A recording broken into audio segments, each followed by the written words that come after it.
আসসালামু আলাইকুম এভরিওয়ান, আশা করি সকলে ভালো আছেন। তো গত ভিডিওতে কিভাবে আপনারা সেকেন্ডারি রাউটারের অ্যাক্সেস নেবেন সেটা দেখিয়েছিলাম। তো আজকের ভিডিওতে সেকেন্ডারি রাউটারে কে নেট চালাচ্ছে সেটা কিভাবে দেখবেন সেটা আজকের ভিডিওতে দেখাবো। তো আমি প্রথমে ওয়াইফাইতে চলে যাচ্ছি। তো আমার এখানে দেখতে পাচ্ছেন ওয়াইফাইটা কানেক্ট রয়েছে। তো আমি জাস্ট ওয়াইফাইয়ের উপরে ট্যাপ করে ধরে রাখলাম।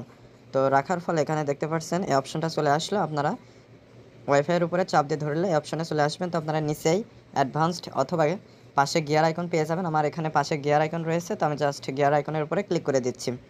ক্লিক করে দেওয়ার পরে এখানে ভিউ মোর এইটার উপরে ক্লিক করছি। ক্লিক করার পরে এখানে আপনারা যখন রাউটারের সাথে রাউটার কানেক্ট করেন তখন আপনাদের এখানে আইপি অ্যাড্রেস এবং গেটওয়ে এটা হচ্ছে কি মেন রাউটার অনুযায়ী দিতে হয়।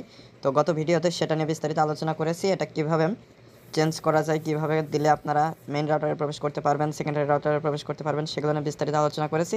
যারা এই ভিডিওতে নতুন তারা যদি বুঝতে না পারেন তাহলে সেই ভিডিওটা দেখে আসতে পারেন। তো এখন সেকেন্ডারি রাউটারের অ্যাক্সেস নেওয়ার জন্য জিরোর এখানে 1 দিয়ে দিতে হবে এবং হচ্ছে গিয়ে গেটওয়েতে জিরোর এখানে 1 দিতে হবে। যেহেতু সেকেন্ডারি রাউটারে গেটওয়েটা বা আইপি অ্যাড্রেস 192.168.1.1, তো জাস্ট এই প্রথম তিনটা সংখ্যা কিন্তু সেম থাকবে। এই দুইটা পরিবর্তন করে সেভে ক্লিক করবেন। সেভে ক্লিক করার পরে আপনারা যে কোনো একটা ব্রাউজার সিলেক্ট করবেন। আমি এখানে গুগল ক্রোম যে ব্রাউজারটা রয়েছে এটা ব্যবহার করছি। এখন এখানে সার্চ আর টাইপ ইউআরএল, এখানে সেকেন্ডারি রাউটারের যে আইপি অ্যাড্রেস সেটা লিখবো 192.168.1.1। তো এটা লেখার পরে আমি যদি ভিজিট করি তো আমার দেখতে পাচ্ছেন সেকেন্ডারি রাউটার হচ্ছে নেটিস রাউটার, সেটার কিন্তু এখানে অ্যাডমিন প্যানেলে চলে আসছে। তো এখানে যেহেতু ইউজার নেম এবং পাসওয়ার্ডটা সেট আপ দেওয়া রয়েছে সেটা চাচ্ছে, আমি জাস্ট সাইন ইনে ক্লিক করে দিলাম সেগুলো দিয়ে।